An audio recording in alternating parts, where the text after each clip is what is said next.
हम पढ़ रहे थे और पॉलीसेकेराइड में मैंने आपको क्या बोला था कि बच्चों की जब बहुत सारे यूनिट्स आपस में जुड़ जाएंगी, है ना, उसको पॉलीसेकेराइड हम वहां पे कहेंगे। अब पॉलीसेकेराइड्स में भी कुछ बेसिस हैं, जैसे कि पॉलीसेकेराइड भी कुछ डिवाइडेड है। तो पहला डिवीजन जो है on the basis of mono units, mono units के बेसिस पे है पहला डिवीजन। मोनो यूनिट्स मतलब कितनी मोनो यूनिट्स प्रेजेंट है, ठीक है, और कैसी है। तो अगर सेम मोनो यूनिट्स है, बिल्कुल सेम मोनो यूनिट्स प्रेजेंट है पॉलीसेकेराइड में, तो वो एक होमोपॉलीसेकेराइड होगा। और अगर डिफरेंट मोनो यूनिट प्रेजेंट है तो वो हेट्रोपॉलीसेकेराइड होगा। ठीक है। नाउ होमोपॉलीसेकेराइड का एग्जाम्पल है सेल्यूलोज, क्योंकि सेल्यूलोज की जो मोनो यूनिट होती है वो ग्लूकोज की होती है। तो यहाँ पे सारे ग्लूकोज की चेन है जो कि सिर्फ सेल्यूलोज बना रही है, मतलब जो कि सेल्यूलोज बना रही है, तो सिर्फ यहाँ पे क्या है, ग्लूकोज ही मोनो यूनिट है। लेकिन अगर हम हेट्रो पॉलीसेकेराइड की बात करें तो यहाँ पे डिफरेंट मोनो यूनिट्स होती हैं। जैसे कि हेमी सेल्यूलोज के केस में मोनो यूनिट्स होती हैं फ्रक्टोज, जाइलोज, मेनोज, आर्बिनोज, ये सारी हेट्रोपॉलीसेकेराइड का हेमीसेल्यूलोज का मोनो यूनिट है। ओके, ये मैंने आपको बताया था। नेक्स्ट हम देखेंगे on the basis of function. Function के बेसिस पे स्टोरेज पॉलीसेकेराइड होते हैं जो कुछ स्टोर करते हैं, और स्ट्रक्चरल पॉलीसेकेराइड होते हैं जो कुछ स्ट्रक्चर देते हैं चीजों को। चलिए ये हो गया। स्टोरेज पॉलीसेकेराइड में हम स्टार्च की बात करते हैं, तो स्टार्च एक स्टोरेज पॉलीसेकेराइड है। प्लांट अपना खाना स्टार्च की फॉर्म में ही स्टोर करता है, तो ये एक स्टोरेज पॉलीसेकेराइड है। ग्लाइकोजन, एनिमल के अंदर ग्लाइकोजन जो है वो मतलब एज अ फूड जमा होता है, तो ये भी एक स्टोरेज पॉलीसेकेराइड है एनिमल के अंदर, और स्टार्च प्लांट के अंदर। स्ट्रक्चरल पॉलीसेकेराइड की बात करें तो उसमें चिटिन आता है। चिटिन आर्थ्रोपोड को उसका एक्सोस्केलेटन देता है। आर्थ्रोपोड आपको पता ही है क्या होते हैं आर्थ्रोपोड। मैम इंसेक्ट्स आते हैं। इंसेक्ट्स रहते हैं उसमें, है ना, तो एनिमल किंगडम पढ़ाया था। Yes ma'am. कॉकरोचेस हो गए, तो उसमें चिटिन होता है। नेक्स्ट, सेलुलोज भी एक स्ट्रक्चरल पॉलीसेकेराइड है। कैसे है, क्योंकि ये प्लांट को उसका स्ट्रक्चर देता है, तो ये स्ट्रक्चरल पॉलीसेकेराइड है वैसे। नाउ ये हो गया। अब हम स्टार्च से शुरू करते हैं, ठीक है। तो सबसे पहला पॉलीसेकेराइड जो हम पढ़ने जा रहे हैं वो है स्टार्च।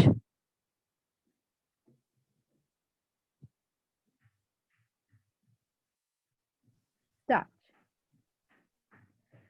नाउ स्टार्च जो है ये आपको पता है, अभी ऊपर बताया कि सबसे पहली बात ये एक स्टोरेज पॉलीसेकेराइड है, और दूसरी बात ये एक होमोपॉलीसेकेराइड भी है ना, एक होमोपॉलीसेकेराइड भी है और एक स्टोरेज पॉलीसेकेराइड भी है बच्चों। ठीक है, तो हम होमोपॉलीसेकेराइड में भी स्टार्च को रखेंगे और स्टोरेज वाले में भी हम स्टार्च को रखेंगे। इसकी मोनो यूनिट क्या होती है, जैसे कि मैंने होमोपॉलीसेकेराइड इसको बोला, तो उसकी मोनो यूनिट भी कुछ सिंगल एक प्रकार की होगी। तो इसकी मोनो यूनिट क्या होंगी, इसकी मोनो यूनिट होगी ग्लूकोज। तो यहाँ पे भी glucose as a mono unit काम कर रहा है, और बहुत सारे ग्लूकोज आपस में जुड़ जाते हैं और एक स्टार्च बनाते हैं। और ये भी बहुत सिंपल सी बात है, प्लांट अपना खाना ग्लूकोज की फॉर्म में लेता है और वो उसको स्टोर स्टार्च की फॉर्म में करता है। जब वो खाना ग्लूकोज ही ले रहा है और वो स्टोर स्टार्च को कर रहा है, तो सिंपल सी बात है स्टार्च ग्लूकोज से ही बना होगा, उसके अलावा किसी और चीज से वो नहीं बना होगा। डन, आगे बढ़ते हैं। स्टार्च, अब स्टार्च में दो तरीके की चेन्स देखी जाती है, मतलब इस स्टार्च का जो कंपोनेंट है ना स्टार्च का, इसमें ये दो तरीके की आप चेन चेन देखोगे। ठीक है, तो देखते हैं। Starch consist of two types of chains, दो तरीके की चेन्स आपको देखने को मिलेंगी स्टार्च में। कौन सी चेन आपको देखने को मिलेंगी। पहली चेन आपको जो देखने को मिलेगी वो होगी अमाइलोज की चेन। अमाइलोज, ये पहली चेन है। अमाइलोज का आपने नाम भी बहुत सुना होगा। तो अमाइलोज बेसिकली क्या है, ये स्टार्च की एक टाइप की चेन है। मतलब अमाइलोज स्टार्च की एक डिफरेंट टाइप की चेन है। मतलब स्टार्च दो तरीके की चेन बनाता है और उसी बेसिस पे हमने उसके दो नाम रख दिए। एक हमने उसको अमाइलोज बोला और दूसरा हमने उसको अमाइलोपेक्टिन बोला। ठीक है, तो पहले अमाइलोज की बात करते हैं कि अमाइलोज की चेन कैसी होती है। सबसे पहले इसमें कितनी मोनो यूनिट होती है अमाइलोज की चेन में। ठीक है, क्योंकि स्टार्च की चेन है और इसमें ग्लूकोज ही होगा, तो आपको ये पता होना चाहिए सबसे पहले कि भाई इसमें कितने ग्लूकोज यूनिट होंगे। तो इसमें 200 से 2000 ग्लूकोज यूनिट हो सकते हैं। चलिए आगे बढ़ते हैं। अब इसमें ग्लूकोज के बीच का बॉन्ड क्या होगा, है ना। इस चेन में ग्लूकोज एक दूसरे ग्लूकोज से जब जुड़ेगा तो उसके बीच में बॉन्ड क्या होगा, तो बॉन्ड नॉर्मल होगा, 1,4 ग्लाइकोसाइडिक बॉन्ड। जो बच्चा रिवीजन करके आया होगा उसे तो सब समझ आ रहा होगा, जो नहीं करके आया होगा उसे नहीं समझ आ रहा होगा। ये बॉन्ड कैसे बना आपको पता है यस मैम। है ना। Yes ma'am. जब मैंने आपको माल्टोज कराया था, माल्टोज में मैंने आपको ग्लूकोज और ग्लूकोज के बीच का बॉन्ड दिखाया था, पूरा स्ट्रक्चर बना के प्रॉपरली, है ना। मैंने आपको वहां पे बताया था कि यहाँ पे 1 और 4 के बीच में बॉन्ड बनता है। अमाइलोज का बिल्कुल नॉर्मल स्ट्रक्चर है, 1,4 ग्लाइकोसिडिक बॉन्ड है यहाँ पे। और स्ट्रक्चर कैसा होगा, ऑब्वियसली स्ट्रक्चर लीनियर होगा। तो लीनियर स्ट्रक्चर होगा, लीनियर होगा तो यानी कि स्ट्रक्चर कैसा होगा, अनब्रांच्ड होगा, ब्रांचेस नहीं होंगी स्ट्रक्चर में। तो ये वाला स्ट्रक्चर लीनियर होता है, अनब्रांच्ड होता है। अच्छा, और स्ट्रक्चर अगर मैं दिखाऊं 3D में तो कुछ स्ट्रक्चर ऐसा होता है, हल्का सा कॉइलिंग भी शो करता है, ये देखिए। तो ये है एक अमाइलोज का स्ट्रक्चर। नाउ लीनियर है और अनब्रांच है, ऐसे कोई ब्रांच निकल रही है इधर उधर कहीं, कोई ब्रांच नहीं निकल रही, तो अनब्रांच है। हाँ। अब अमाइलोज की एक इंपॉर्टेंट चीज और क्या है, amylose gives amylose gives blue colour with iodine. ये आयोडीन के साथ ब्लू कलर देता है। आप मुझे एक स्टार्च बताइए जो आयोडीन के साथ ब्लू कलर देता है, एक फूड बताइए। ये एक्सपेरिमेंट आप लोगों ने किया है बचपन में या कभी भी, स्टार्च को पहचानने के लिए। यस मैम, वो लीव्स वाला ना, क्लोरोफिल। अगर उसमें लीव्स वाला नहीं, आपने पोटैटो वाला किया होगा, पोटैटो वाला अगर याद तो। उसमें क्या होता है कि जो हम पत्ते में अगर डालेंगे ना आयोडीन, और उसमें स्टार्च फॉर्मेशन होगी तो वो हाँ clear हो जाएगा कुछ पैचेस में। हाँ, वो आपने लीफ वाला भी, पैचेस वाला भी किया होगा और आपने पोटैटो वाला भी करवाया होगा, वो एक्टिविटी भी होती है। Yes ma'am. पोटैटो को मंगाते हैं घर से और फिर उस पे आयोडीन डाल के देखते हैं, तो पोटैटो का जो कलर है वो क्या हो जाता है, वो ब्लू हो जाता है, ब्लू ब्लैक सा होने लगता है। जब उसका कलर ब्लू हो जाता है तो अब हमें समझ आ गया कि अमाइलोज वो ब्लू कलर देता है। तो अब आपको ये भी समझ आ गया होगा कि भाई पोटैटो में अमाइलोज होता है, स्टार्च, अमाइलोपेक्टिन नहीं होता। ठीक है, तो यस पोटैटो में मैम। कौन सा वाला स्टार्च होता है, अमाइलोज वाला चेन होता है, उसमें अमाइलोपेक्टिन नहीं होता। तो हम अब पोटैटो की डिटेलिंग कर सकते हैं कि पोटैटो में अमाइलोज वाला स्टार्च होता है। चलो ठीक है, अमाइलोज वाला स्टार्च होता है, इसका मतलब वहां पे ग्लूकोज ग्लूकोज से जुड़ा होता है। ठीक है, अच्छा वहां पे जुड़ा होता है तो बॉन्डिंग कौन सी होती है, 1,4 ग्लाइकोसिडिक बॉन्डिंग होती है, वो भी हमें समझ आ गया। उसका स्ट्रक्चर कैसा है, उसका तो लीनियर स्ट्रक्चर है, अनब्रांच चेन है उसके अंदर। तो अब फाइनली हमें पता चल गया कि अमाइलोज जो है कैसा चेन है स्टार्च का। और ये पोटैटो के अंदर और जो लीव्स हैं उसके अंदर जो स्टार्च देखा जाता है मेनली अमाइलोज ही फाइंड आउट होता है जब हम आयोडीन डालते हैं। अच्छा, अब हम अमाइलोपेक्टिन देखते हैं, दूसरा वाला। चलिए, अमाइलोपेक्टिन वो भी तो कहीं ना कहीं पाया जाता होगा। अमाइलोपेक्टिन ये दूसरी चेन है स्टार्च की। अमाइलोपेक्टिन जो है इसमें ग्लूकोज यूनिट थोड़ी ज्यादा होती हैं, तो यहाँ पे होंगी 2000 से 20,000 तक ग्लूकोज यूनिट्स। बॉन्ड कौन सा होगा इसके बीच में, 1,4 ग्लाइकोसिडिक बॉन्ड। लेकिन इसके साथ साथ एक और बॉन्ड भी होगा। दूसरा बॉन्ड क्या होगा? 1,6 ग्लाइकोसिडिक बॉन्ड। दो बॉन्ड है बच्चों। अभी समझ नहीं आ रहा होगा, चलो स्ट्रक्चर बनाते हैं, क्योंकि हर चीज का स्ट्रक्चर होता है, तो उसको समझने के लिए स्ट्रक्चर बनाते हैं। चलो, सबसे पहले तो मैं 1,4 आपको दिखाऊंगी, ठीक है, क्योंकि 1,4 तो बिल्कुल नॉर्मल है, माल्टोज में भी करा है हमने 1,4 वाला। ये चैप्टर इतना इजी नहीं है जितना आप लोग समझ रहे हो। सब लोग ध्यान से पढ़ना और डाउट पूछते रहना, वरना चैप्टर नहीं समझ आएगा। तो एक ग्लूकोज और ये रहा दूसरा ग्लूकोज। रिकॉर्डिंग घर में जाके सब देखा करो दोबारा से। दूसरा ग्लूकोज, ये इसका छठा वाला टेल है ना, 6th कार्बन। देन यहाँ पे first carbon, second carbon, third carbon, fourth carbon, fifth carbon, ठीक है। यहाँ पे भी same, first, second, third, fourth, fifth. तो पहला वाला तो हमने देख लिया कि पहला वाला बॉन्ड 1 और 4 के बीच में बन रहा है, ये आप सबको क्लियर हो गया होगा। और अमाइलोज का भी सेम है। लेकिन यहाँ पे मैंने बोला कि दो बॉन्ड बन रहे हैं। एक और ग्लाइकोसिडिक बॉन्ड वो दिखा रहा है 1 और 6 के 1,6 से बीच। तो वो, हाँ, तो वो दूसरा कैसे डायगनली दिखा रहा है? हाँ, तो दूसरा देखो वो कैसे दिखाएगा बच्चों। यहाँ पे हमारा एक ग्लूकोज है, देखो ये रहा ग्लूकोज का मॉलिक्यूल,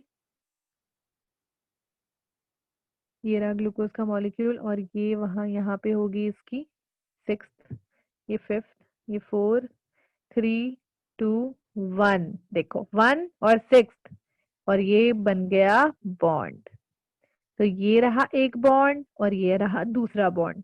तो आप देख रहे हो कि ये ब्रांचिंग शो कर रहा है, ये लीनियर स्ट्रक्चर नहीं है। यानी कि अगर मैं इसकी चेन बनाऊं, नॉर्मली अगर मैं इसकी चेन बनाऊं तो चेन कुछ ऐसी बनेगी। 1 ऐसे एक चेन जा रही है, इसके ऊपर ऐसे, और ऐसे डायगोनल डायगोनल चेन्स जा रही हैं, ठीक है, ऐसे। तो चेन कुछ ऐसे है, जबकि ऊपर वाले स्ट्रक्चर में चेन कैसी है? चेन सीधी है, अमाइलोज में बिल्कुल सीधी। लेकिन अमाइलोपेक्टिन में चेन कैसी है? ब्रांच्ड है। और ब्रांच चेन की वजह से इसमें दो तरीके की बॉन्डिंग होती है, 1,4 ग्लाइकोसिडिक बॉन्ड और 1,6 ग्लाइकोसिडिक बॉन्ड। 1,4 तो लीनियर पे होती है, यानी कि नॉर्मल, और 1,6 कहाँ पे होती है? ब्रांचिंग पॉइंट पे, जहां पे ये ब्रांच निकाल रहा होता है अपनी। ऐसे ये और सीधा जा रहा होगा यहाँ पे, और फिर एक और ब्रांच निकाल रहा होगा, यहाँ ब्रांच निकाल रहा होगा। तो ऐसे ही इसके बॉन्ड होते हैं। माइलोपेक्टिन हल्का सा डिफरेंट है ना। अब और क्या क्या चीजें हैं इसमें? ये कैसा स्ट्रक्चर है? ये ब्रांच्ड स्ट्रक्चर है, बिल्कुल अभी ऊपर हमने देखा। और क्या है इसमें? ये आयोडीन के साथ कौन सा कलर देता है? So it gives red colour with iodine, ठीक है।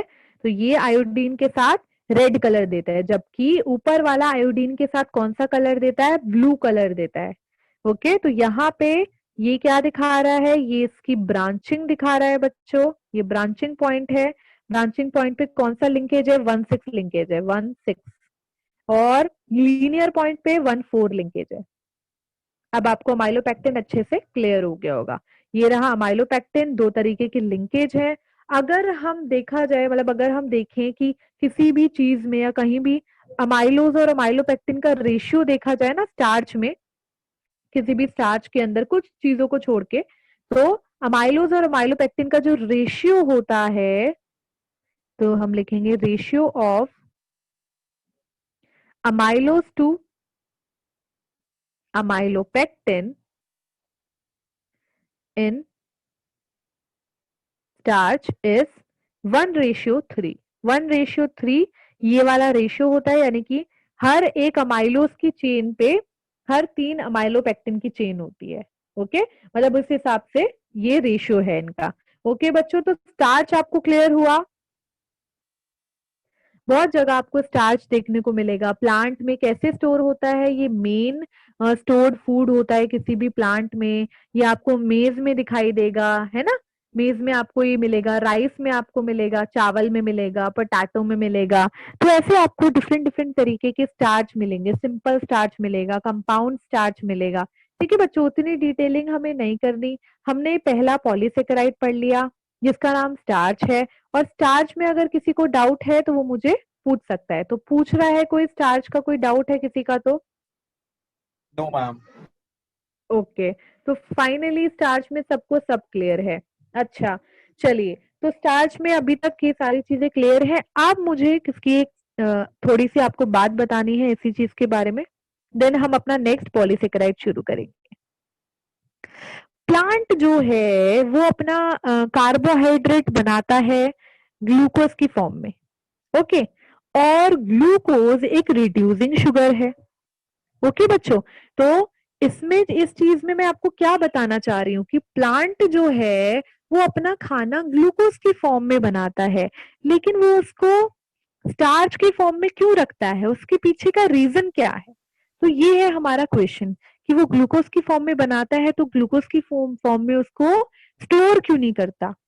तो क्या है कि प्लांट जब हमारा ग्लूकोज बनाता है, ग्लूकोज क्या है? ग्लूकोज एक रिड्यूसिंग शुगर है, और ग्लूकोज रिड्यूसिंग शुगर है यानी कि वो हाईली रिएक्टिव होगा, वो हर किसी से रिएक्ट कर लेता है ग्लूकोज। तो जब उसने फूड बनाया तब तो चल गया कि भाई मैंने फूड बनाया है, ये रिड्यूसिंग शुगर है, ये हाईली रिएक्टिव है, चलो कोई बात नहीं। लेकिन जब उसको ट्रांसपोर्ट करा जाएगा, ठीक है, और उसको चीजों में मतलब उसको किसी जगह भेजा जाएगा ऊपर नीचे फूड को, तो वहां पे तो भाई वो जगह जगह रिएक्ट करते चलेगा लोगों से ग्लूकोज, इससे रिएक्ट करके कुछ बना लिया, इस मॉलिक्यूल से रिएक्ट करके कुछ बना लिया, तो भाई वहां पे खतरा है। तो उस ग्लूकोज को सबसे पहले बनाने के लिए बढ़िया है। हाँ जी, कोई डाउट है किसी का? मैम मैं डाउट है मैम, जब हम ग्लूकोज को ट्रांसपोर्ट करेंगे तो फ्लोएम हम्म। ट्रांसपोर्ट करें ना, फ्लोएम टिश्यू। हाँ बिल्कुल। ओके, तो अब इस पे ध्यान दो। जब हम ग्लूकोज का सिंथेसिस करते हैं, ठीक है, तो ये तो बहुत अच्छी चीज है, बढ़िया। लेकिन ग्लूकोज कैसा है? ये एक रिड्यूसिंग शुगर है ना? रिड्यूसिंग शुगर है, ये एक रिएक्टिव मॉलिक्यूल है। तो बच्चों क्या है कि अगर मैंने इसका ग्लूकोज की फॉर्म में ही ट्रांसपोर्ट करा दिया तो भाई मेरी तो लंका लग जाएगी। क्यों? ऐसा क्यों होगा प्लांट के साथ? क्योंकि ये हाईली रिएक्टिव है, ये किसी ना किसी से रिएक्ट करता चलेगा, इससे रिएक्ट कर लिया भाई ऊपर बढ़ा, तो इसको ग्लूकोज की फॉर्म में ट्रांसपोर्ट कराने में खतरा है। तब अगर मेरे को इसको ट्रांसपोर्ट कराना है तो सबसे पहले मैं इसको कन्वर्ट करूंगी सुक्रोज में। ओके, सुक्रोज में मैं इसको कन्वर्ट करूंगी, क्योंकि सुक्रोज क्या है? सुक्रोज एक नॉन रिड्यूसिंग, ठीक है, सैकेराइड है, नॉन रिड्यूसिंग है हमारा सुक्रोज। अब इसको मैं कर लूंगी क्योंकि डाइसैकेराइड है और सुक्रोज नॉन रिड्यूसिंग है, तो फाइनली ये ट्रांसपोर्ट तो हो जाएगा। लेकिन अब भी दिक्कत है, अब मुझे इसको स्टोर करना है, ठीक है, क्योंकि पहले मैंने बनाया, फिर मैंने ट्रांसपोर्ट करा, सुक्रोज बना दिया, फिर मैंने ट्रांसपोर्ट करा, चलो अभी मैं खतरे से बच गई। लेकिन अब मुझे अगर इसे स्टोर करना है तो मैं इसको सुक्रोज के फॉर्म में स्टोर क्यों नहीं कर सकती? तो क्यों मैं इसे स्टार्च बना के ही स्टोर करती हूँ? स्टार्च बना के ही हमने इसको स्टोर क्यों करा? क्योंकि इसमें भी एक भाई एक बहुत बड़ी समस्या है। क्यों? जब ये सुक्रोज में कन्वर्ट हो जाता है तो अब भाई इससे खतरा नहीं है, ये रिएक्टिव नहीं है, ये नॉन रिड्यूसिंग है, सबसे बढ़िया चीज। लेकिन क्या है कि अगर मैं इसको क्या बोलते हैं, स्टार्च की फॉर्म में स्टोर करूंगी, ठीक है, तो स्टार्च की फॉर्म में स्टोर करने के लिए बहुत सारे ग्लाइकोसिडिक बॉन्ड बनाने पड़ेंगे ग्लूकोज के बीच। ध्यान से सुनना, बहुत सारे ग्लाइकोसिडिक बॉन्ड बने ग्लूकोज के बीच और तब वो स्टार्च बनेगा और स्टार्च की फॉर्म में उसे स्टोर किया जाएगा। तो जितने सारे ग्लाइकोसिडिक बॉन्ड बनाने पड़ेंगे उतने ज्यादा H2O मॉलिक्यूल रिमूव करने पड़ेंगे, है ना? देखो, जैसे कि मैंने इसको कॉम्पैक्ट बनाया, पहले ग्लूकोज था, फिर बहुत सारे ग्लूकोज अलग घूम रहे हैं, ग्लूकोज ग्लूकोज अलग, बहुत हाईली रिएक्टिव। सबसे पहले मैंने इसको डाइसैकेराइड में कन्वर्ट करा, सुक्रोज में। तो मैंने इसको डाइसैकेराइड में कैसे कन्वर्ट करा? तो मैंने इसको, सुक्रोज का स्ट्रक्चर आपको पता है ना, सुक्रोज किससे किससे मिलके बना है, जल्दी बताइए।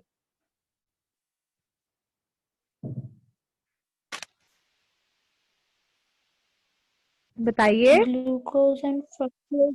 ग्लूकोज और फ्रक्टोज, फिर मैंने इसको ग्लूकोज और फ्रक्टोज के साथ इसको मतलब टिका दिया बेचारे फ्रक्टोज, क्योंकि फ्रक्टोज जो है वो एक बढ़िया चीज है, ये इसको स्टेबल कर देगा।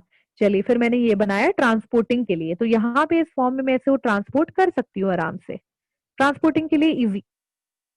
अब क्या है, अब मुझे इसको स्टोर करना है, तो मैंने स्टार्च फॉर्म में कन्वर्ट कर दिया, यानी कि फिर मैंने क्या किया, बहुत सारे ग्लूकोज की चेन बना दी, ग्लाइकोसिडिक बॉन्ड बना दिया, है ना। स्टार्च की चेन, ये स्टार्च हो गया, बहुत सारे ग्लूकोज चेन बना दी, स्टार्च हो गया। और इनके बीच में जो बॉन्ड बने हैं, ये कौन से बॉन्ड है, ये ग्लाइकोसिडिक बॉन्ड है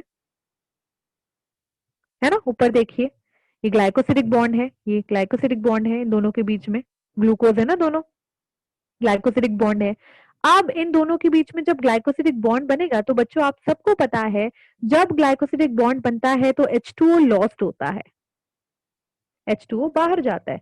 तो अब क्या है बच्चों, ये दिमाग लगाया इन प्लांट ने कि जितने ज्यादा ग्लाइकोसिडिक बॉन्ड बनाऊंगा, उतने ज्यादा पानी को रिमूव कर दूंगा। जितने ज्यादा पानी कम होता चला जाएगा, उतना ज्यादा जो स्ट्रक्चर है वो कॉम्पैक्ट हो जाएगा। ठीक है, उतना ज्यादा स्ट्रक्चर कॉम्पैक्ट हो जाएगा, यानी कि उतनी ज्यादा, उतने कम जगह में वो आएगा, जितने ज्यादा वाटर मॉलिक्यूल रिमूव हो जाएंगे, तो उसको रखने में, स्टोर करने में स्ट्रक्चर को आसानी होगी as compare to this structure. तो आप समझ रहे हो, जितने ज्यादा उसको कॉम्पैक्ट बनाना है, तो कॉम्पैक्ट बनाने के लिए उसको स्टार्च बनाना पड़ेगा। स्टार्च बनाया, अब उसको स्टोर करना इजी है, क्योंकि अब वो बहुत छोटा हो चुका है, और अब उसको हम स्टोर कर सकते हैं। कभी उसकी जरूरत पड़ेगी तो हम फाइनली H2O दे के उसे तोड़ लेंगे, क्योंकि यही सेम, ये इसका चीज है, H2O लेके इसको जोड़ा जाता है और H2O दे के इसको तोड़ा जाता है। अब किसी को कोई डाउट प्लांट का केस, कि प्लांट ग्लूकोज बनाता है और फिर सुक्रोज बना के वो उसे ट्रांसपोर्ट करता है, और स्टार्च बना के वो उसे स्टोर करता है, वो किसी एक फॉर्म में उसको तीनों चीजें नहीं करवा सकता, और तीनों के रीजन मैंने आपको अच्छे से दे दिए हैं। बताइए, कोई डाउट किसी को?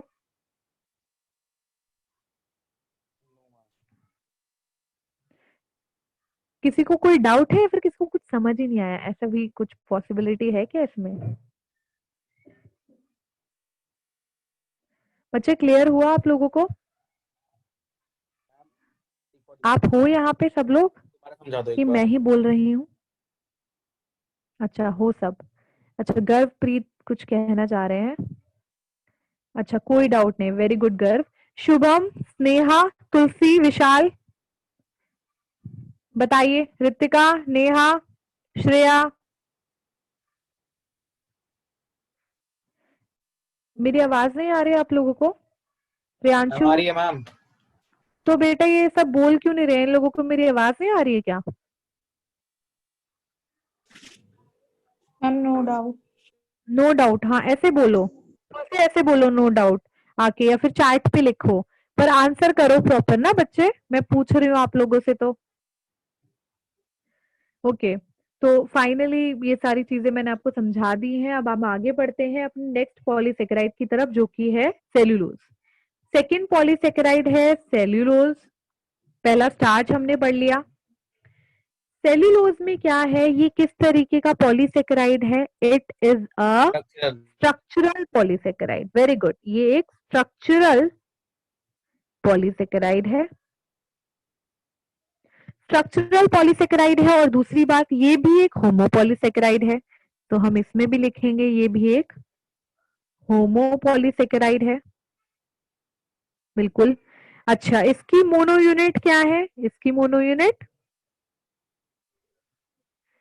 ग्लूकोज है। इसकी भी भाई, ये भी ग्लूकोज से मिलके बना है। इसके बीच में कौन सा बॉन्ड बना है, अब ये सोचने वाली बात है। तो बच्चों क्या है, इसके बीच में 1,4 बॉन्ड तो बना है, लेकिन यहाँ पे जो बॉन्ड बना है वो बीटा 1,4 बॉन्ड बना है, बीटा 1,4 बॉन्ड। अब मैम ये बीटा 1,4 बॉन्ड क्या है? तो मैंने आपको एक अल्फा और बीटा का स्ट्रक्चर बताया था लास्ट क्लास में, यस मैम। अल्फा का ग्लूकोज होता का। है हेलिक्स, बीटा का मैम ब्रांच में होता है, रिंग फॉर्म, वो ऐसे कुछ प्लेटेड नहीं, बॉन्ड। मैंने ग्लूकोज का बच्चे वो नहीं, मैंने ग्लूकोज का स्ट्रक्चर बताया था, अल्फा और बीटा का। ये ये वाला। Yes ma'am.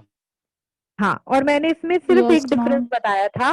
मैंने आपको ये बोला था कि इसकी 1 और 4 पोजीशन पे जो अल्फा का है वो बीटा का उल्टा हो जाएगा, कि इसका OH ऊपर H नीचे, इसका भी OH ऊपर H नीचे। और जबकि इस केस में दोनों H जो है वो ऊपर है और दोनों OH नीचे हैं। जब ये बॉन्ड बनाता है, अभी तक सारे बॉन्ड कैसे बन रहे थे, अल्फा बन रहे थे, लेकिन सेल्यूलोज किस वाले से बनाएगा, इस वाले से बनाएगा, इस वाले से। ये वाला होगा सेल्यूलोज का स्ट्रक्चर, क्योंकि यहाँ पे बीटा दिख रहा है हमें। तो सेल्यूलोज बीटा 1,4 ग्लाइकोसिडिक बॉन्ड बना रहा है, बीटा 1,4 ग्लाइकोसिडिक बॉन्ड बना रहा है सेल्यूलोज। अच्छा, ये बीटा 1,4 ग्लाइकोसिडिक बॉन्ड बना रहा है, तो इस तरीके का बॉन्ड जो है वो कैसे फॉर्म होगा, इस तरीके का बॉन्ड जो है वो बताती हूँ। मतलब वो एक अल्फा और एक बीटा के बीच बनता है। ओके, तो मैं एक बार बना देती हूँ इसको। ये भी एक ग्लूकोज है ना, सेल्यूलोज के बारे में हम पढ़ रहे हैं, तो इसमें भी ग्लूकोज ही मोनो यूनिट है। 6 ये रहा इसका। नाउ दूसरा ग्लूकोज, ये इसका 6 कार्बन। नाउ अब क्या है, नेमिंग कर देते हैं, लेबल कर देते हैं 3 4 5, 1 2 3 4 5। तो अब क्या है, बॉन्ड किसके बीच, बॉन्ड तो 1 और 4 के बीच में ही बन रहा है, यानी कि बॉन्ड यही बनेगा। लेकिन उससे पहले मैं देखना चाह रही हूँ और मैं बताना भी चाह रही हूँ आप लोगों को कि ऊपर क्या है, मतलब ऐसे क्या है इस बॉन्ड में, मतलब है क्या यहाँ पे, लगा क्या हुआ है 1 और 4 पे। तो यहाँ पे ऊपर की तरफ H लगा होगा और नीचे की तरफ OH लगा होगा। चलो देखते हैं वापस से, क्योंकि हम बीटा बना रहे हैं।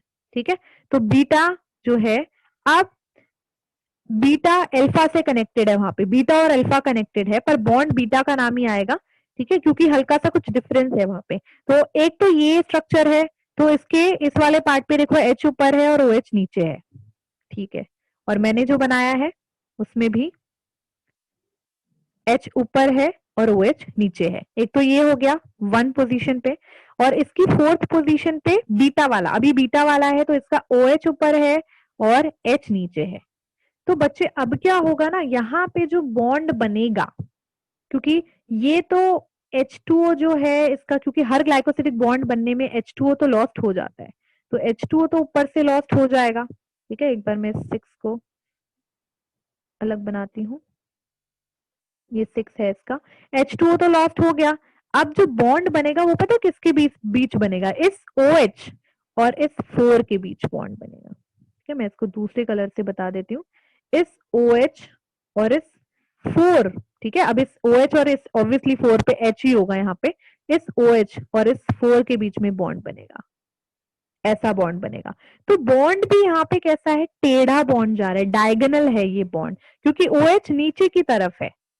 ओके, तो बॉन्ड कैसा है, डायगोनल है, डायरेक्ट। ठीक है, तो ऐसा बॉन्ड इस कार्बन के साथ और इस OH का जो बॉन्ड बन रहा है डायगोनल बॉन्ड है। इस तरीके के बॉन्ड को बीटा 1,4 ग्लाइकोसिडिक बॉन्ड कहते हैं। ठीक है, तो बॉन्ड कुछ इस तरीके से बनेगा, इसीलिए थोड़ा सा डिफरेंट है बाकी के स्ट्रक्चर से, इसीलिए यहाँ पे बीटा आया ना कि अल्फा। तो यहाँ पे आपको ये वाला बॉन्ड क्लियर हो गया होगा। अच्छा, अब हम आगे बढ़ते हैं, ये किस तरीके का स्ट्रक्चर है, हम सेल्यूलोज पढ़ रहे हैं। तो सेल्यूलोज एक लीनियर मॉलिक्यूल है बच्चों, लीनियर मॉलिक्यूल आप समझ रहे हो, यानी कि ये ब्रांच नहीं है, बिल्कुल सेम ऐसे alpha beta alpha beta alpha beta ऐसे ही लगे होंगे ग्लूकोज।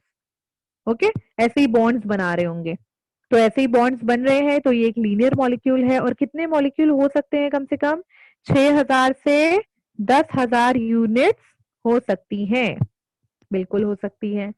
अब क्या है, सेल्यूलोज के बारे में एक चीजें हैं, कुछ चीजें हैं, जैसे कि सेल्यूलोज को हम डाइजेस्ट नहीं कर पाते, और कुछ लोग जैसे कि काउज वगैरह डाइजेस्ट कर पाते हैं, उसका भी एक वो था, जैसे कि आप लोगों ने पिछली क्लास में भी बोला था कि मैम उस वहां पे उनका जो चेम्बर होता है, स्टमक होता है बड़ा होता है, या फिर उनके ज्यादा चेम्बर होते हैं, हाँ वो भी एक रीजन है। लेकिन एक और रीजन है बच्चों, क्या है कि जो एनिमल्स सेल्यूलोज को ब्रेक कर लेते हैं, उनकी बॉडी में एक सिम्बायोटिक बैक्टीरिया होता है, यानी कि उनके स्टमक में एक सिम्बायोटिक बैक्टीरिया होता है, और इस बैक्टीरिया के पास एक एंजाइम होती है, बैक्टीरिया प्रोड्यूस करता है एक एंजाइम जिसका नाम है सेल्यूलेज। ओके बच्चों, तो दोबारा से बताती हूँ, उन बैक्टीरिया के मतलब उन एनिमल्स के अंदर सिम्बायोटिक बैक्टीरियाज होते हैं। सिम्बायोटिक बैक्टीरिया प्रोड्यूस करते हैं सेल्यूलेज, और ये जो एंजाइम है सेल्यूलेज, ये हमारी बॉडी में प्रोड्यूस नहीं होती, और यही एंजाइम रिस्पॉन्सिबल है बीटा बॉन्ड को तोड़ने के लिए, क्योंकि हमारी बॉडी में कोई ऐसी एंजाइम नहीं है जो बीटा बॉन्ड को तोड़ पाए। हम सिर्फ अल्फा बॉन्ड को तोड़ पाते हैं, इसीलिए हम बाकी सब डाइजेस्ट कर पाते हैं एक्सेप्ट सेल्यूलोज। हम इसको नहीं ब्रेक कर पाते क्योंकि हम बीटा बॉन्ड को ब्रेक नहीं कर पाते, हमारे पास सेल्यूलेज नहीं बनता। तो अब आपको समझ आया, एक क्लियर कट आंसर मिला इस चीज का कि हम सेल्यूलोज को क्यों नहीं ब्रेक कर पाते। ठीक है, सबको क्लियर हुआ? कोई डाउट है इसमें आपको?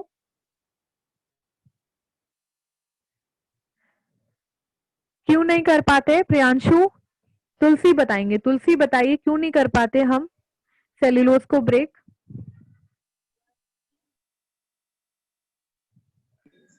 मैम हमारे पास वो एंजाइम नहीं होता जो सेलुलोज को डाइजेस्ट कर सके। अच्छा, किस तरीके का एंजाइम है वो स्पेशली किस पे वर्क करता है? वो बीटा बॉन्ड पे, हाँ बीटा बॉन्ड पे वर्क करता है। आपको ये बोलना है कि वो बीटा बॉन्ड को तोड़ पाता है, और हमारे पास बीटा बॉन्ड को तोड़ने के लिए कोई एंजाइम नहीं है। ठीक है, चलो, तो ये आपको फाइनल क्लियर हो गया है सेल्यूलोज का स्ट्रक्चर, ये एक लीनियर मॉलिक्यूल है। आप सेल्यूलोज के कुछ यूजेस देख लेते हैं, है ना, सेल्यूलोज यूज भी होता है। तो यूजेस ऑफ सेल्यूलोज, सबसे पहला यूज है, हम इसको कॉटन फाइबर की तरह यूज करते हैं।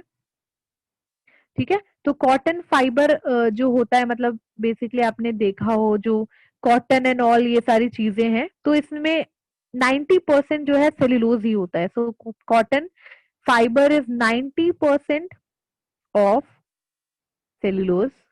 चलिए, नेक्स्ट क्या है?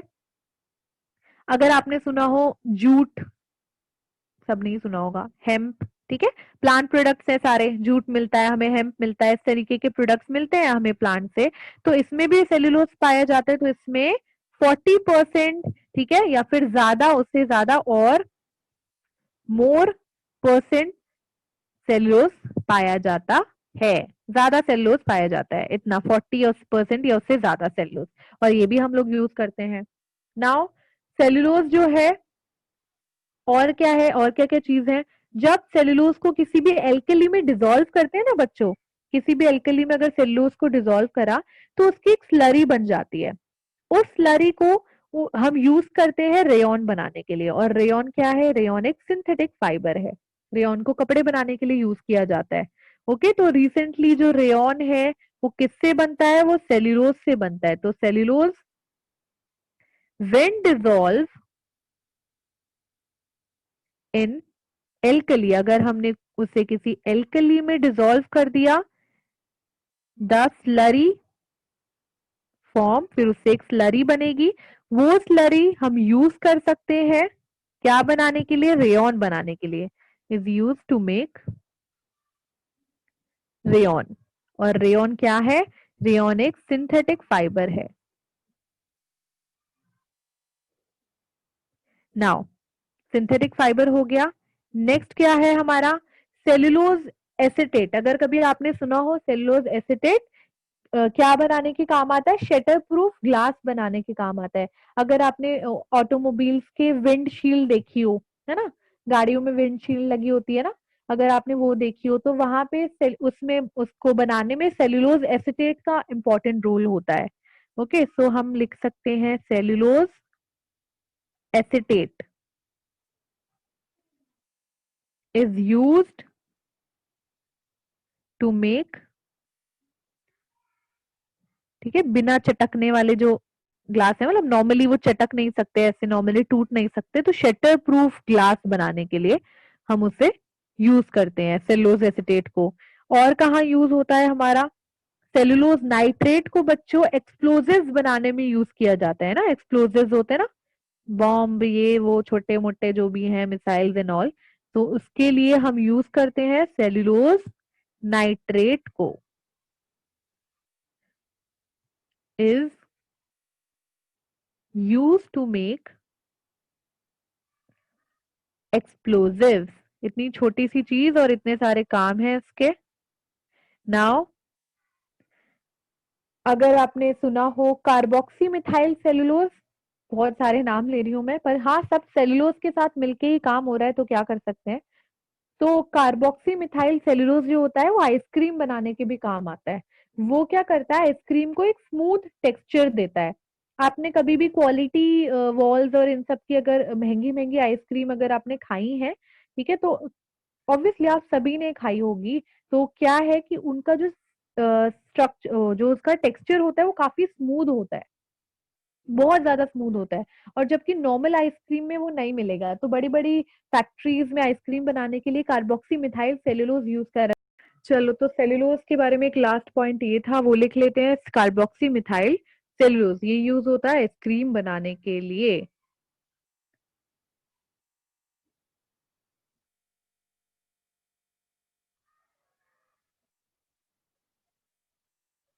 यूज्ड इन मेकिंग आइसक्रीम, ठीक है, आइसक्रीम बनाने के लिए यूज होता है। नाउ हम तीसरा पॉलीसेकेराइड करते हैं, वो है ग्लाइकोजन। ग्लाइकोजन के बारे में भी आपने सुना होगा काफी, तो ग्लाइकोजन स्टार्ट करते हैं। चलो, ये तीसरा हमारा पॉलीसेकेराइड है, ग्लाइकोजन। नाउ ग्लाइकोजन क्या है, तो बच्चों ये एक होमोपॉलीसेकेराइड है, होमोपॉलीसेकेराइड।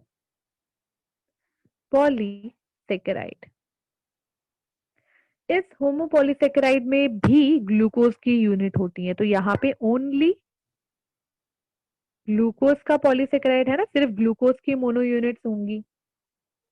नाउ ये एक स्टोरेज पॉलीसेकेराइड भी है, ये भी अभी मैंने आपको बताया था, ये भी स्टोरेज पॉलीसेकेराइड है। स्टोरेज पॉलीसेकेराइड कैसे, आपको ग्लाइकोजन आपने कभी सुना हो, तो हमारा जो लिवर है वो बहुत सारा जो ग्लूकोज है उसको ग्लाइकोजन में कन्वर्ट कर देता है और उसको स्टोर कर लेता है। तो ग्लूकोज को सबसे पहले ग्लाइकोजन में कन्वर्ट करना पड़ेगा, और अगेन सेम पॉइंट है कि कॉम्पैक्ट स्ट्रक्चर बनाएगा लिवर, और इसको जितना ज्यादा छोटा बना सके और छोटा करके स्टोर कर सके, और जब हमें जरूरत होगी तो वापस से ग्लाइकोजन को ग्लूकोज में कन्वर्ट करेगा और उसको एनर्जी की फॉर्म में यूज कर लेगा। तो स्टोरेज पॉलीसेकेराइड है। इसको हम एनिमल स्टार्च भी कहते हैं। सिंपल बात है, इसको एनिमल स्टार्च क्यों कहते हैं, जैसे कि प्लांट के केस में, ठीक है, स्टार्च को स्टोर किया जाता है, वैसे एनिमल के केस में ग्लाइकोजन को स्टोर करा जाता है, इसीलिए ये एक तरीके का एनिमल स्टार्च है। चलिए, नेक्स्ट क्या क्या है इसके बारे में, प्लेसेस ऑफ स्टोरेज, कहाँ कहाँ स्टोर होता है, ठीक है। सो प्लेसेस ऑफ स्टोरेज, कहाँ स्टोर होता है, ये हमारी लिवर में, लिवर सेल्स में, और हमारी मसल सेल्स में ये स्टोर होता है। तो लिवर में और मसल में ये ग्लाइकोजन ना बच्चों स्टोर करके रहता है, तो ये आप याद रखना। ये वाली चीज मैं आपको और आगे भी पढ़ाऊंगी जब हम ह्यूमन फिजियोलॉजी करेंगे, पर अभी भी आपको पता होना चाहिए कि हमारे लिवर में, हमारी मसल्स में ग्लाइकोजन स्टोर करके रखा जाता है ताकि हम इनको बाद में यूज कर पाए। नाउ बॉन्ड की बात करते हैं, ग्लूकोज के बीच का जो बॉन्ड है वो कैसा होता है, ग्लाइकोसिडिक बॉन्ड कैसा होगा, तो यहाँ पे जो ग्लाइकोसिडिक बॉन्ड होगा 1,4 अल्फा ग्लाइकोसिडिक बॉन्ड। अब देखो मैंने अल्फा लगाना शुरू कर दिया, ठीक है, तो फाइनली मैंने अल्फा लगाना यहाँ पे शुरू कर दिया है, तो 1,4 ग्लाइकोसिडिक बॉन्ड यहाँ पे होगा। नाउ 1,4 ग्लाइकोसिडिक बॉन्ड होगा, लेकिन यहाँ पे ये ब्रांचिंग भी शो करता है ग्लाइकोजन। ओके, तो ग्लाइकोजन भी ब्रांचिंग शो करता है, इसलिए यहाँ पे दूसरा भी बॉन्ड होगा। उस बॉन्ड का नाम कोई बताएगा? 1 to 6 1 to 6, very good, glycosidic bond, ठीक है, वही 1 to 6 ग्लाइकोसिडिक बॉन्ड। तो दो चीजें हैं, हमेशा ब्रांचिंग पॉइंट पे 1,6 का बनता है और लीनियर पॉइंट पे हमेशा 1,4 का बनता है। इसका स्ट्रक्चर मैं नहीं बना के दिखाऊंगी, ऑलरेडी कितने स्ट्रक्चर्स हम बना चुके हैं, अब क्लियर हो गया होगा कि एक ग्लूकोज दूसरे ग्लूकोज से कैसे जुड़ता है, ठीक है, ब्रांचिंग वाला भी बता दिया है। अच्छा, ये कैसा स्ट्रक्चर है बच्चों? ये एक हाईली ब्रांच्ड स्ट्रक्चर है, लीनियर नहीं है ये, तो हाईली ब्रांच्ड स्ट्रक्चर है। चलिए, और क्या है हाईली ब्रांच स्ट्रक्चर के साथ? ये आयोडीन के साथ कैसा कलर देता है? तो ये आयोडीन के साथ रेड कलर देता है। और कौन देता है रेड कलर आयोडीन के साथ? Amylopectin. Amylopectin. Amylopectin, very good. Amylopectin देता है और ये हमारा ग्लाइकोजन देता है रेड कलर आयोडीन के साथ। नाउ ये हो गया। अच्छा, आप ग्लाइकोजन का स्टोरेज देख लेते हैं, लिवर में ज्यादा होता है या मसल में ज्यादा होता है? तो लिवर में ज्यादा ग्लाइकोजन स्टोर होता है एज कंपेयर टू मसल। तो हम लिखेंगे स्टोरेज ऑफ ग्लाइकोजन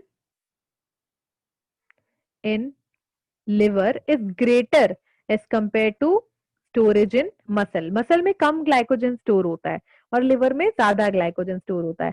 सभी मॉलिक्यूल जो हम पढ़ रहे हैं उनके बारे में आपको ये सारी चीजें पता होनी चाहिए कि बेसिकली उसका फॉर्मूला क्या है, कि वो मोनोसेकेराइड है, ओलिगोसेकेराइड है, या डाइसेकेराइड है, या फिर पॉलीसेकेराइड है। दूसरा, हमें पता होना चाहिए उसकी वर्किंग क्या है ना, वो स्टोरेज है, स्ट्रक्चरल है, ये सब चीजें। देन हमें उसके बारे में कुछ स्पेसिफिक चीजें पता होनी चाहिए, अगर हमें पता है तो हम लिख सकते हैं। फिर हम उसके बारे में बॉन्ड लिखेंगे। उसका बॉन्ड लिखने के बाद हम उसका स्ट्रक्चर बना सकते हैं। स्ट्रक्चर बनाने के बाद हमें लिखना पड़ेगा ये ब्रांच है या लीनियर है। ठीक है, तो ये सारी चीजें हैं और पेपर में आया तो आप आराम से लिख दोगे इन सबके बारे में, अगर आपको याद होगा तो।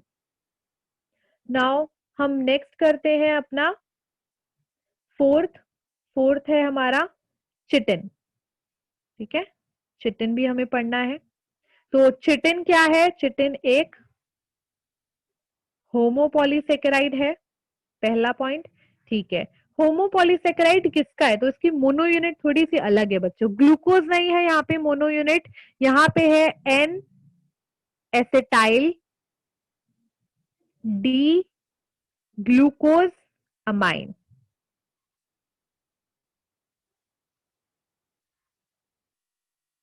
N acetyl D glucosamine. ठीक है, glucosamine, N acetyl D glucosamine, ये इस तरीके की इसकी यूनिट है, ये इसकी मोनो यूनिट होती है। और ये कैसा है? ये होमोपॉलीसेकेराइड है। फिर ये एक स्ट्रक्चरल पॉलीसेकेराइड है, बिल्कुल है, स्ट्रक्चरल पॉलीसेकेराइड है। नेक्स्ट इसके बारे में क्या है? ये सेल वॉल पे पाया जाता है। तो कौन सी ऑर्गेनिज्म की सेल वॉल पे पाया जाएगा ये? आर्थ्रोपोड्स। आर्थ्रोपोड्स नहीं, उनकी सेल वॉल पे नहीं, ये उनका एक्सोस्केलेटन होता है। अगर हम cell wall, fungi, very good. अगर हम सेल वॉल की बात करें तो ये फंजाई की सेल वॉल के ऊपर पाया जाएगा। गुड। अच्छा, अब अगर हम बात करें एक्सोस्केलेटन की, तो अब ये पाया जाएगा आर्थ्रोपोड में। हाँ, आर्थ्रोपोड्स में एक्सोस्केलेटन, आर्थ्रोपोड्स। चलिए, आर्थ्रोपोड्स हो गया। नेक्स्ट बॉन्ड की बात करते हैं, जो कि इंपॉर्टेंट है। बॉन्ड इसमें होता है बीटा 1,4 ग्लाइकोसिडिक बॉन्ड। तो बीटा 1,4 ग्लाइकोसिडिक बॉन्ड, और इस तरीके का बॉन्ड आप जानते ही हो बच्चों, अभी बना के दिखाया था बीटा 1,4 कैसा होता है। चलिए, अब हम नेक्स्ट करते हैं अपना पॉलीसेकेराइड। तो ज्यादा जल्दी नहीं हो रहा ना, समझ आ रहा है? अभी हमने चिटिन पढ़ा, इसमें मोनो यूनिट है एन एसिटाइल ग्लूकोजामाइन, ग्लूकोज नहीं है यहाँ पे। ठीक है, उसी के जैसा दिखने वाला स्ट्रक्चर है पर एन एसिटाइल ग्लूकोजामाइन है। ठीक है, तो यहाँ पे बॉन्ड उसके बीच में भी ऐसा ही बनेगा जैसे ग्लूकोज के बीच में बन रहा था। ठीक है, ये आप याद रखना, ग्लूकोज नहीं है यहाँ पे, इसमें है ग्लूकोज और दो लिंकेजेस, दो बॉन्ड मैंने बता दिए। ये क्या है? ये ग्लाइकोजन है हमारा। फिर हमने चिटिन देखा है। फिर हम एक और देखेंगे पॉलीसेकेराइड, जो कि है इन्यूलिन। इन्यूलिन, ठीक है, इन्यूलिन पॉलीसेकेराइड है, जो कि किसका बना है? ये फ्रक्टोज का बना है। अब यहाँ पे ग्लूकोज फाइनली खत्म हो गया, अब it is a polymer of fructose. Fructose का पॉलीमर है, कहाँ पाया जाता है? अगर आपने डहलिया प्लांट देखा हो तो उसकी रूट्स में पाया जाता है। ठीक है, found in roots of dahlia plant. अच्छा, अब फाइनली बॉन्ड की बात। Ma'am dahlia plant. Dahlia plant जो होता है आपने देखा होगा स्प्रिंग सीजन में, इसके काफी इसमें एवरग्रीन रहता है, इसकी काफी मैं आपको दिखाऊंगी, मतलब इसका एक बार चलो नेक्स्ट क्लास में दिखा दूंगी, आप गूगल भी कर लोगे तो आपको दिखाई दे जाएगा। तो इसकी रूट्स में होता है, काफी एवरग्रीन प्लांट होता है डेहलिया प्लांट, काफी लीव्स होती हैं इस प्लांट पे, ठीक है। तो इसकी कोई स्पेसिफिक चीज नहीं है अभी, तो उसको आप गूगल कर लेना, ये मैं आपको दिखा दूंगी। तो इस प्लांट की रूट में बस आप याद रखना कि इन्युलिन पाया जाता है, ठीक है, इन्युलिन। अब इसके बीच का बॉन्ड क्या है बच्चों, तो beta one two glycosidic bond. अच्छा, अब हम फ्रक्टोज के स्ट्रक्चर पे चलते हैं एक बार। सब जिन लोगों ने नोट्स वगैरह बनाए हैं वो सारे बच्चे फ्रक्टोज के स्ट्रक्चर पे चले, ठीक है। तो फ्रक्टोज के स्ट्रक्चर पे अगर हम जाएंगे तो वहां पे ये बॉन्ड देखो कैसे बन रहा है, एक फ्रक्टोज के 1 से बनेगा और दूसरे फ्रक्टोज के 2 पे बनेगा। ओके, समझ रहे हो बॉन्ड कैसे बनेगा? चल ही लेते हैं उस पे। तो जिन लोगों ने बनाया होगा उनको अच्छे से समझ आ रहा होगा। कहाँ गया फ्रक्टोज, ये रहा फ्रक्टोज। तो ये देखो, एक तो 1 यहां से बॉन्ड शुरू होगा और दूसरे वाले का 2 वाला पोर्शन होगा वहां पे, ठीक है। तो कुछ दूसरे वाले का कैसा होगा, दूसरे वाले का ऐसा सेकंड होगा यहाँ पे इस साइड पे, उसका सेकंड होगा। तो 1 और 2 के बीच में बनेगा 2 3 4 5 एंड 6। समझ रहे हो, ऐसे बनेगा ये बॉन्ड, ये जो मैंने लिंकेज बताई है। तो अब समझ आ गया होगा, आपको क्लियर हो गया है? किसी को कोई डाउट है इसमें? मैम ये एक बार पॉलीमर वाला पॉइंट फिर से बता। हाँ, पॉलीमर वाला देखो, पॉलीमर कुछ नहीं होता, फ्रक्टोज का पॉलीमर है, इसका मतलब है इसमें बहुत सारे फ्रक्टोज लगे हैं। फ्रक्टोज फ्रक्टोज फ्रक्टोज फ्रक्टोज, ये पॉलीमर है, ये रहा पॉलीमर, ठीक है। तो फ्रक्टोज का ये पॉलीमर है, यानी कि फ्रक्टोज की चेन है, बहुत सारे फ्रक्टोज से मिलके बना है। जैसे कि ऊपर ऊपर जो हमने पॉलीमर पढ़े वो ग्लूकोज के पॉलीमर पढ़े थे, कि वो ग्लूकोज का मैं उसे पॉलीमर कहूंगी। यहाँ पे मैं इसको किसका पॉलीमर कहूंगी, यहाँ पे मैं इसको फ्रक्टोज का पॉलीमर कहूंगी। अच्छा, इन्युलिन हो गया। अब आपको क्लियर है, सबको क्लियर है यहाँ तक? आगे बढ़े, नेक्स्ट करें अपना। Yes ma'am.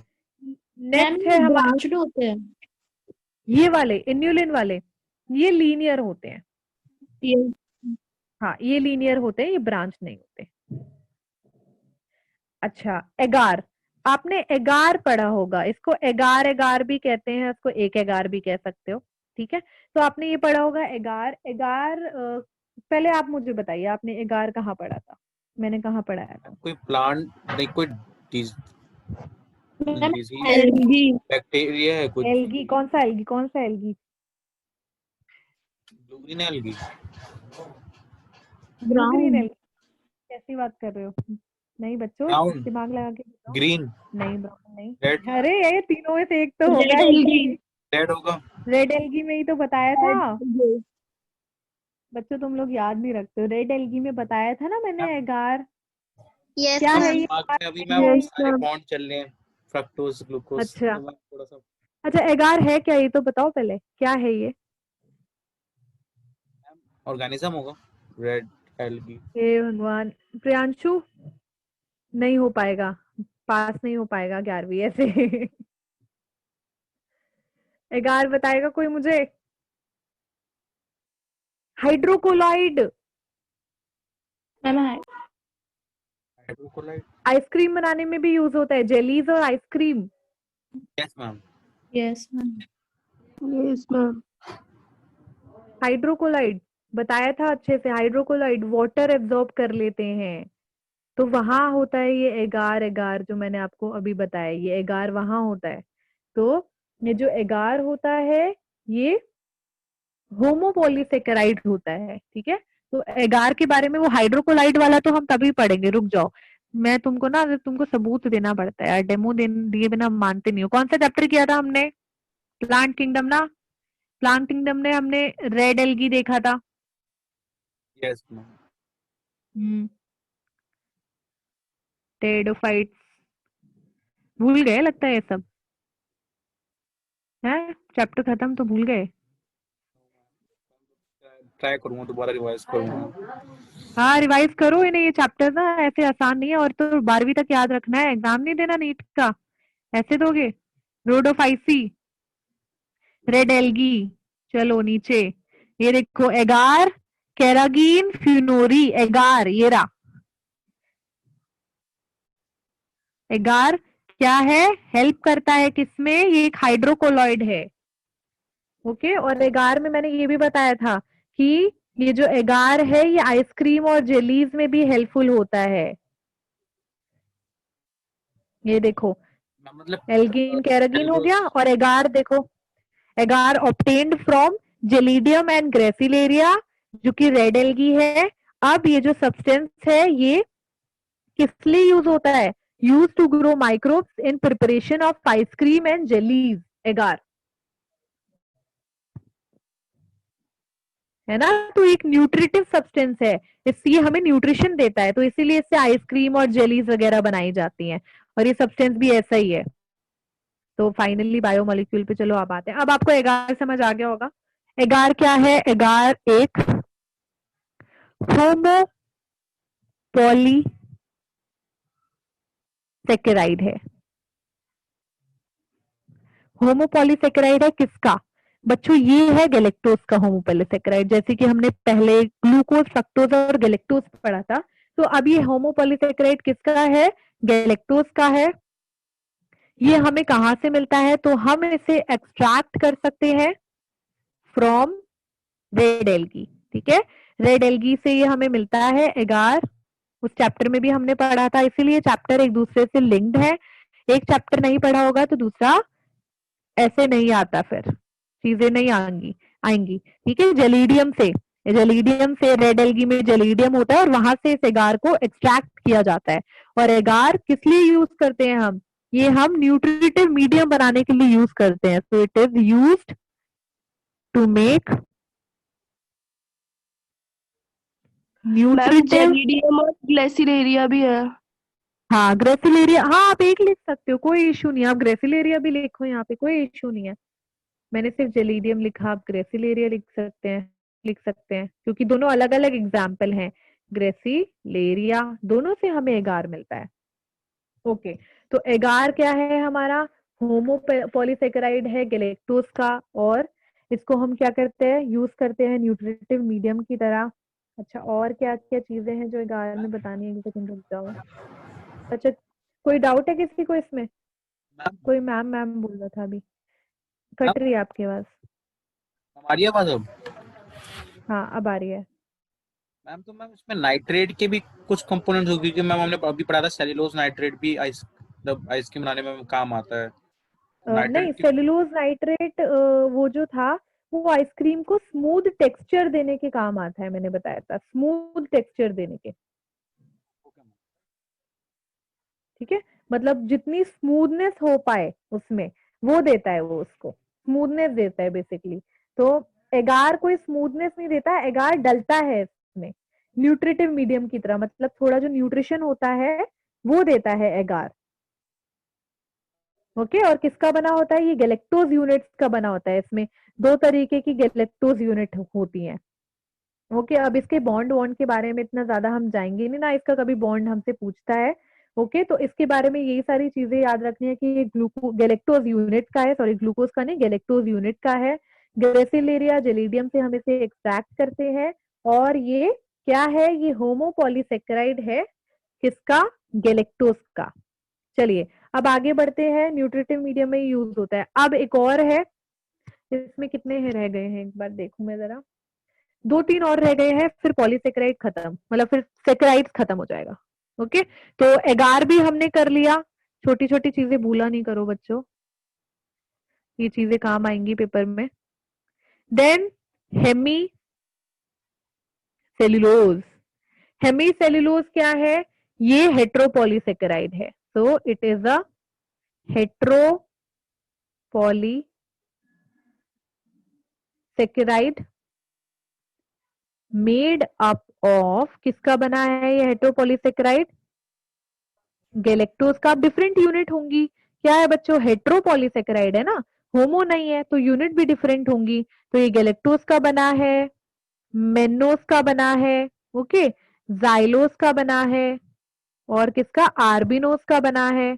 तो इन चारों यूनिट का मिलके, मतलब इन चारों यूनिट का बना है हमारा हेमीसेलुलोज।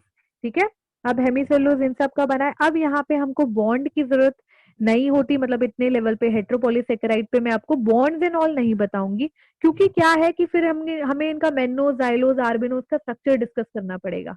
ओके, और उतना हमारे सिलेबस में है नहीं, उतना डिटेलिंग नहीं है, इसलिए इसके बॉन्ड में नहीं चलेंगे अब किसी के भी। और अब ऊपर से देखेंगे, क्योंकि इसके बारे में भी पूछेगा भी ऊपर से कि क्या है ये, एक होमोपॉलीसेकेराइड है या हेटेरोपॉलीसेकेराइड है, और इसके अंदर कौन सी यूनिट्स है।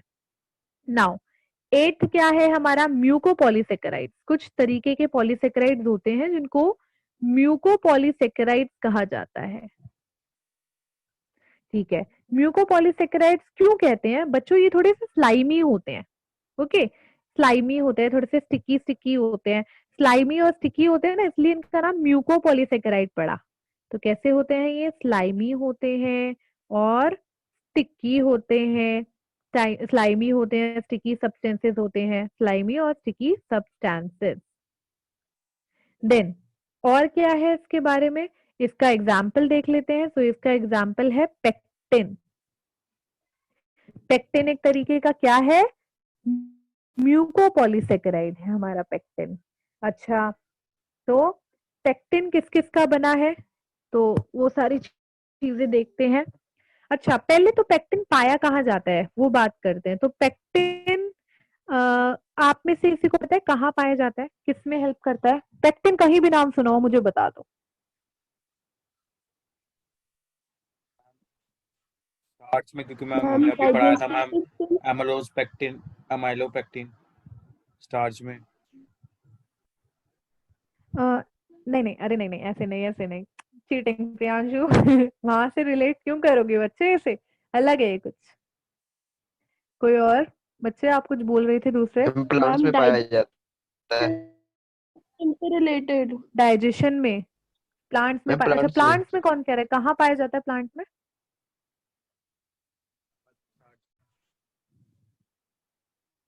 जब सेल वॉल बनती है प्लांट में, अगर आपने पढ़ा हो, जब प्लांट में वहां पे सेल के लिए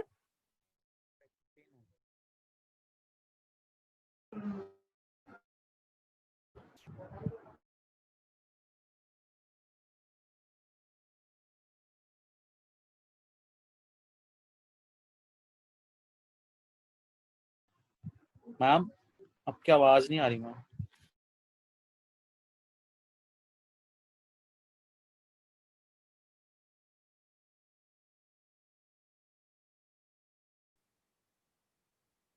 और मैग्नीशियम पेक्टिन।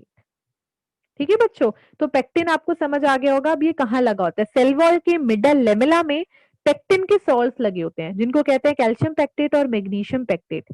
कभी कोई प्लांट में भी आपसे पूछे तो आप घबराना मत, यही आंसर देना और ये बिल्कुल करेक्ट है। ठीक है, इससे ज्यादा डिटेलिंग कोई नहीं पूछेगा। तो ये यहाँ पाए जाते हैं। अब ये बने किसके होते हैं? तो बच्चों ये बने होते हैं मेड अप ऑफ गैलेक्टोरोनिक एसिड और ग्लूकोरोनिक एसिड। ठीक है, ये इस तरीके के सब्सटेंसेस से बने होते हैं, गैलेक्टोरोनिक एसिड या फिर ये ग्लूकोरोनिक एसिड के भी बने हो सकते हैं। चलिए, ये यूनिट्स हो गई इसकी, गैलेक्टोरोनिक एसिड और glucuronic acid. Now middle lamella के बारे में बात हो गई है ना। मिडल लेमेला क्या? बीच की लेयर है। बीच की लेयर है तो वो सीमेंट की तरह काम करती है, आगे और पीछे की लेयर को जोड़ने के लिए सीमेंट है। तो सीमेंट जो है उसमें पेक्टिन लगा होता है, बस आप ये याद रख लेना। चलो, ये हो गया।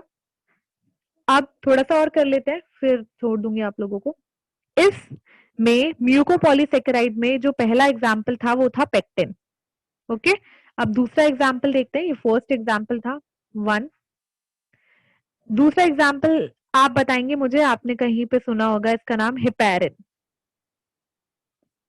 कोई बताना चाहेगा हेपेरिन? हेपेरिन क्या है बच्चों? बहुत इजी है, आप लोगों को पता भी होगा। ब्लड में होता है। ब्लड में? हम्म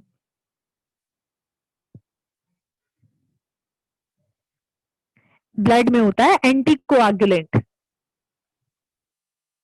एंटी कोआगुलेंट होता है हमारे ब्लड में, तभी तो हमारा ब्लड है, ब्लड वेसल के अंदर क्लॉट नहीं होता, क्योंकि हमारे ब्लड में एंटी कोआगुलेंट होता है हेपेरिन। वो हमारे ब्लड को, ब्लड वेसल के अंदर जब ब्लड तैर रहा होता है मजे से, तब वो उसको क्लॉट नहीं होने देता।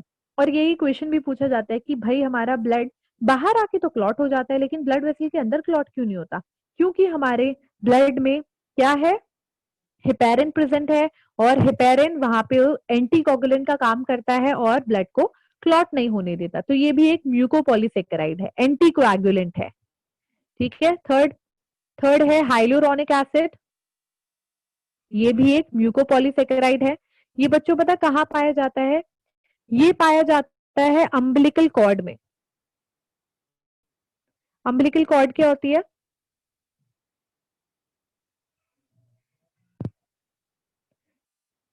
पता है अम्बिलिकल कॉर्ड क्या होती है? सबको पता होगा, यहाँ पे नाटक कर रहे हो मैम सच में नहीं पता मैम। यार। आपने वो तो देखी होगी, ऑल इज वेल वाली मूवी, क्या नाम है उसका? यही नाम है ना उसका, थ्री इडियट्स। हाँ, तो थ्री इडियट्स में जब वो बच्चा पैदा कर रहा होता है और जब वो उस बच्चे को निकालते हैं, तो उसके पेट से क्या जुड़ा होता है? इतना लंबा सा अम्बिलिकल कॉर्ड, जब वो उसको कैंची से काटता है, यस मैम। वो होता है अम्बिलिकल कॉर्ड।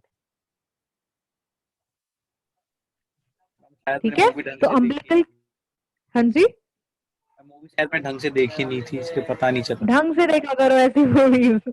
वो होता है अम्बिलिकल कॉर्ड, एंड वो बोलते भी है 2-3 बार कि अम्बिलिकल कॉर्ड काटो, अम्बिलिकल कॉर्ड काटो। तो अम्बिलिकल कॉर्ड वो ट्यूब होता है जो मदर से बेबी में लगा होता है, ताकि सारे न्यूट्रिटिव मटेरियल जो है मदर के ब्लड से बेबी के अंदर जा पाए। हमारा ठीक है। प्रेजेंटेशन होता है ना, प्रेजेंटेशन। हाँ, प्लेसेंटा तो डिस्क लाइक स्ट्रक्चर होता है, मतलब एक ऐसा डिस्क लाइक बैरियर होता है प्लेसेंटा, और डिस्क लाइक बैरियर से लंबा सा अम्बिलिकल कॉर्ड लगा होता है, और यहाँ पे बेबी होता है, यहाँ पे मदर का ब्लड होता है। तो बीच में क्या है? अम्बिलिकल कॉर्ड, और ये है प्लेसेंटा। आया समझ? Yes yes ma'am. मैम। हाँ, प्लेसेंटा नहीं है वो, ट्यूब। प्लेसेंटा कोई ट्यूब नहीं होता, याद रखना। Yes ma'am. हम्म अब यहाँ प्रेजेंट होता है, और कहाँ प्रेजेंट होता है? फाउंड इन विट्रस ह्यूमर। विट्रस ह्यूमर जल्दी बता दो वरना सबकी पिटाई होगी। विट्रस ह्यूमर आईज में। आईज में। ठीक है, आईज के अंदर कहाँ कहाँ होता है? आईज में कोई बताएगा? Ma'am ma'am retina. हम्म सही है मैम। कहीं भी अंदर की तरफ जो फ्लूइड भरा होता है वो याद कर लो। आईज के अंदर फ्लूइड भरा होता है जिसको विट्रस ह्यूमर कहते हैं, जो कि यस मैम। विट्रस चेम्बर के अंदर होता है। ओके, तो ये हो गया। अच्छा, एक और इम्पोर्टेंट है, बस एक लास्ट है, इसका नाम है इसाबोइल। ठीक है, और इसाबुल भी कहते हैं। ये आपने श्योर नहीं सुना होगा, तो ये क्या है, पुराने लोगों को पता होगा इसके बारे में। इसाबुल कहते हैं इसको। ये क्या है? ये नॉर्मली ना पुराने कह रही हूँ, ओल्ड पीपल को दिया जाता है डिनर के बाद। मतलब लोग जो बूढ़े होते हैं उनको डिनर के बाद ये दिया जाता है। क्यों दिया जाता है? ताकि उनको कॉन्स्टिपेशन ना हो और उनका जो डाइजेशन है वो ठीक से हो जाए। तो ये उस चीज के लिए होता है। ठीक है, तो हम लिखते हैं normally give to old patient person, sorry patient नहीं, पर्सन, मैम ये आफ्टर। व्हाइट कलर का होता है ना, पानी मिक्स करने के बाद ट्रांसपेरेंट लगता है। अरे वाह, वेरी गुड।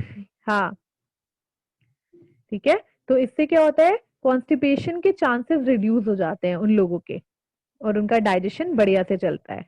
तो it reduces the chances of constipation, बच्चे आप लोग बहुत इंटेलिजेंट हो, आप लोग बहुत अच्छा करोगे अपने फ्यूचर में जाके, कहीं ना कहीं सब लोग कुछ ना कुछ अच्छा करोगे, क्योंकि आप लोग अच्छे जवाब देते हो, मुझे आपकी क्लास में बहुत मजा आता है पढ़ाने में। ठीक है, तो हाँ बस यही है, इसके बारे में मुझे यही बताना था। तो ये भी एक म्यूकोपॉलीसेकेराइड है। चलिए, तो म्यूकोपॉलीसेकेराइड में हमने क्या पढ़ा? हमने पढ़ा पेक्टिन, पेक्टिन के बाद हेपेरिन, फिर हाइलोरोनिक एसिड, देन इसाबुल। ठीक है, ये सारी चीजें म्यूकोपॉलीसेकेराइड में।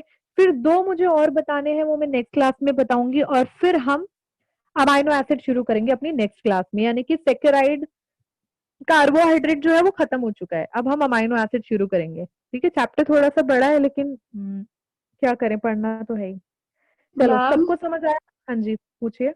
मैम ये जो ईसबगोल है